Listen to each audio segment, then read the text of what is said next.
Ladies and gentlemen, welcome to this session of readings from the radio and other stories by Ndi-Shang. Today we are going to read the passage on the Masquerade.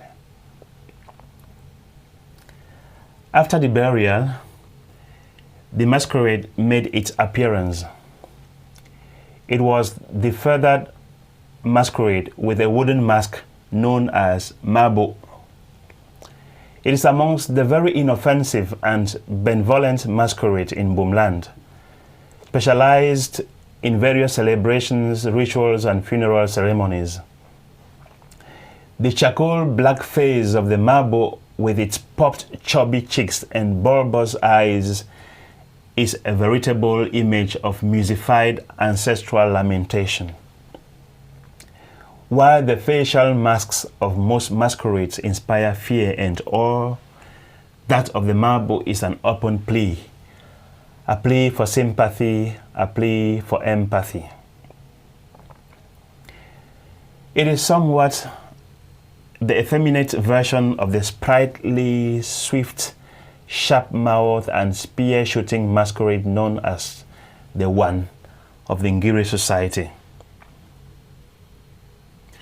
On that day, the Mabo went straight to the grave and leaned its head on one of the bunches of reeds, producing a shrill whistling sound that aptly created a sense of pathos and empathy.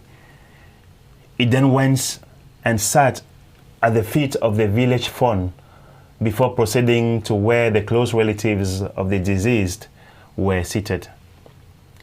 It was an emotional display from a masquerade.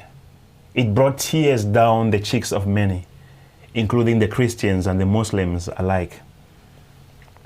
The Mabo only required you to squat as it passed by, and no one could dare oppose that basic role, except they vehemently wanted to face the wrath of the 3 or 4 accompanying masquerades known as Chumbo, which played the role of disciplining the crowd for the main masquerade to pass.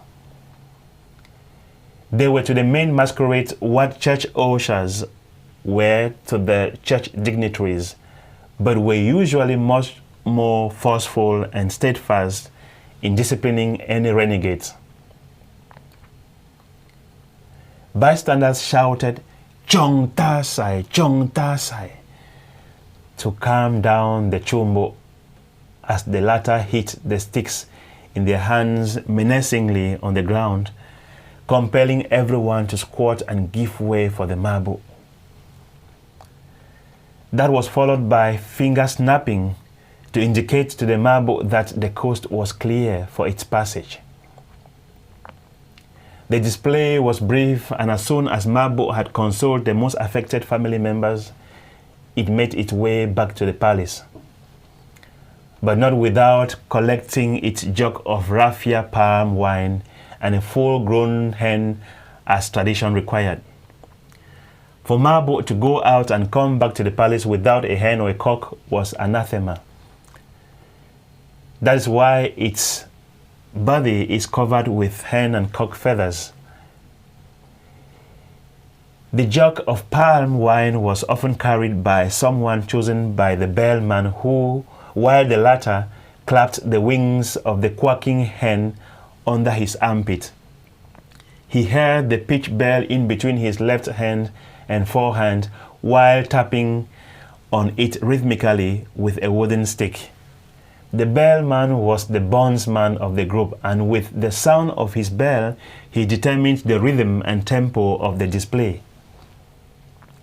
It was when the gifts were handed in that the display took a frenzied dimension, depending on the agility and the energy of the masquerade and the dithyrambic praise shouted by any bystander or a member of the Juju entourage in honor of Mabo. Mabo endong, Mabo endong, dong endong, dong endong, mindang, mindang, mindang, mindang, mindang, mindang. Oho, oho, oho, oho. It started getting dark on that day, and the cars that had come for the burial slowly began trooping out of Lo village. Thank you.